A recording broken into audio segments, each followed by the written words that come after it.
नमस्कार साथियों, हिंदी साहित्य की श्रृंखला में आदिकाल एवं भक्तिकाल बकायदा विस्तृत रूप से छोटे छोटे लेक्चर्स के माध्यम से हमने खत्म कर लिया है, उसको हमने समझ लिया है। और आज के इस वीडियो के अंदर हम लोग सूफी काव्य धारा प्रारंभ करने जा रहे हैं, जिसमें यहाँ हम जानेंगे कि निर्गुण प्रेम मार्गी काव्य धारा यानी कि सूफी काव्य धारा है क्या, सूफी क्या है, या फिर आप इसे यूं समझ सकते हैं कि सूफी शब्द का क्या तात्पर्य है।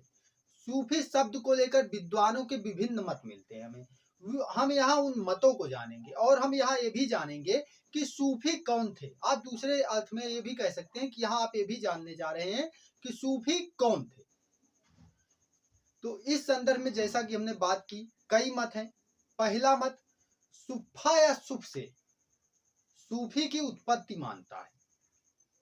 अर्थात सुफा या सुफ का अर्थ क्या होता है? इसका अर्थ होता है चबूतरा। क्या? चबूतरा। ऐसे चबूतरा लगभग सभी लोग जानते होंगे।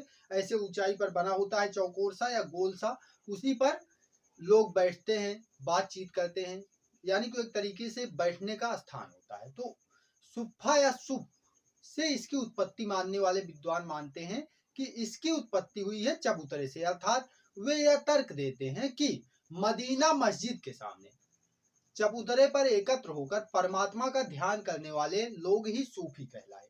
यानी कि जो मदीना की मस्जिद है,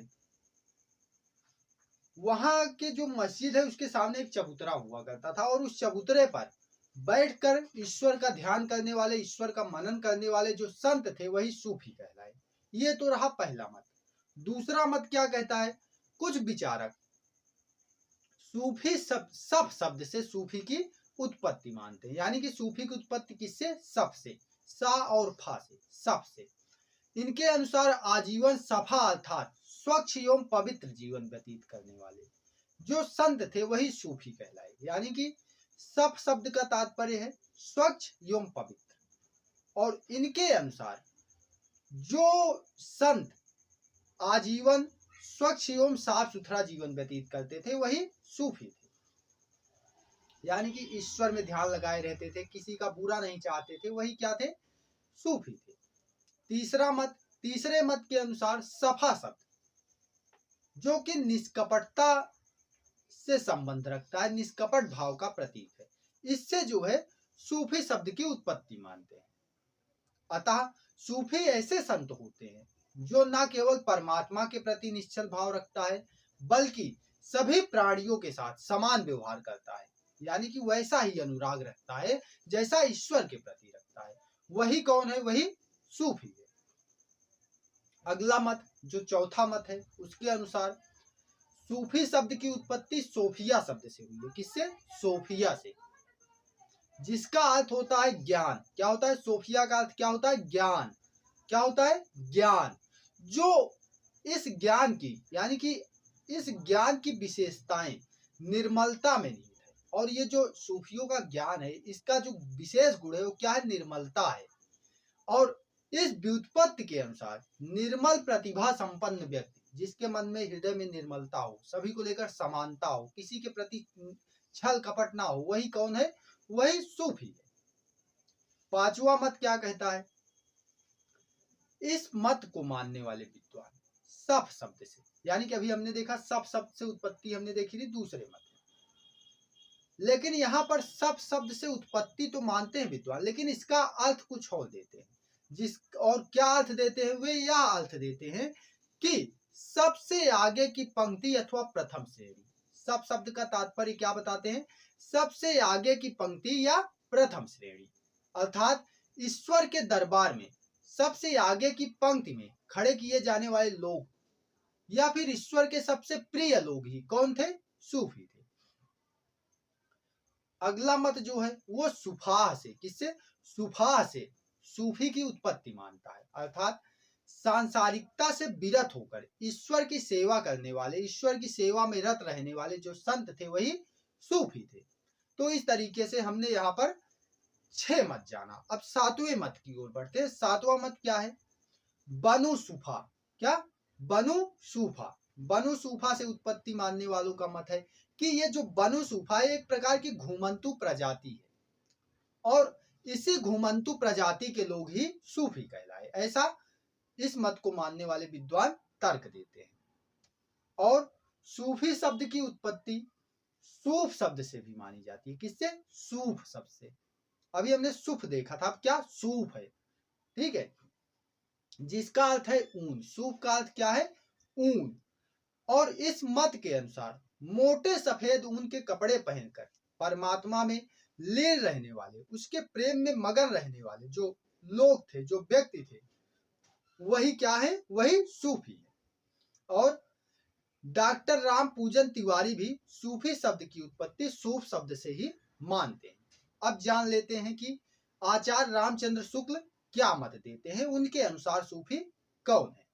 जायसी ग्रंथावली में सूफी मत का परिचय देते हुए आचार्य रामचंद्र शुक्ल ने लिखा है कि आरंभ में सूफी एक प्रकार के फकीर या दरवेश थे। फकीर या दरवेश यानी कि मांगने वाले, घूमने वाले, जो खुदा की राह पर अपना जीवन लेकर चलते थे। दीनता और नम्रता के साथ फटी हालत में दिन बिताते थे, ऊन के कंबल लपेटे रहते थे।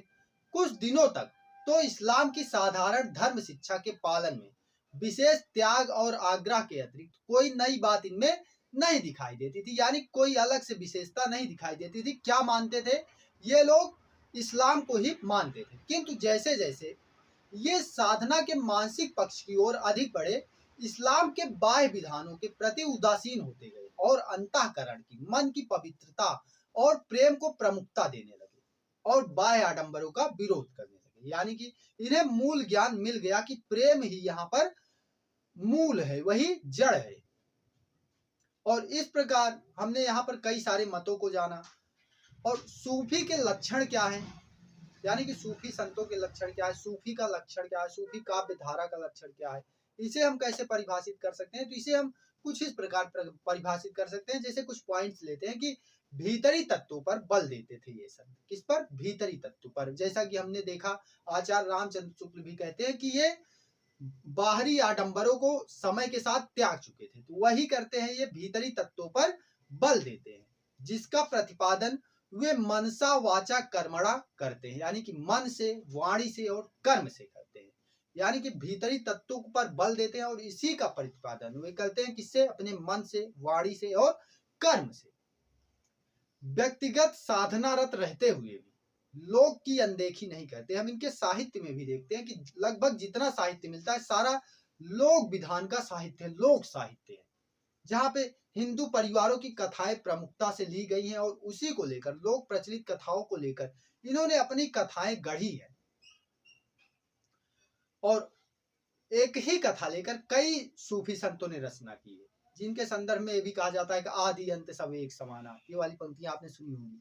तो अगले लक्षण की बात करें तो परमात्मा और प्राणियों दोनों के प्रति समान अनुराग थे, यानी जितना प्रेम ये परमात्मा से करते थे उतना ही प्रेम ये आम जनमानस से, प्राणियों से भी करते थे। हम इन्हें देखते हैं, हमारे गांव में आज भी ये आ जाते हैं, तो इनका वो उतना ही सम्मान है जितना मुस्लिम समुदायों में इनका सम्मान है, उतना ही हिंदू समुदायों में भी इनका सम्मान है। और गहरा मानवीय मूल्य, इनको इस चीज का बोध हो चुका था। गहरा मानवीय मूल्य क्या है, जो संप्रदाय और साधना की सीमाओं में कभी भी समाहित नहीं हो सकता। इन्हें उस मानवीय मूल्य का बोध हो गया था जो किसी भी संप्रदाय में या किसी भी सीमा में समाहित होने वाला नहीं था। इसीलिए हम देखते हैं कि ये सूफी होते हुए भी इन्होंने जो साहित्य रचा वो लौकिक साहित्य था और वैचारिक उदारता ही उनके चरित्र की विशेषता थी। जो सूफी संत थे वे वैचारिक रूप से उदार थे, तभी तो उतना ही सम्मान इनका हिंदुओं में ही होता है जितना मुसलमानों में होता है। प्रेम को जीवन के मूल तत्व के रूप में इन्होंने पहचाना और प्रेम को इन्होंने मूल तत्व माना, लेकिन ज्ञान को लेकर इनके मन में कोई भी द्वंद्व नहीं था। तो इस प्रकार ये रहा लक्षण। हमने यहाँ पर जाना सूफी कौन थे, सूफी शब्द की उत्पत्ति कहाँ से हुई, तमाम मतों को हमने यहाँ पर देखा।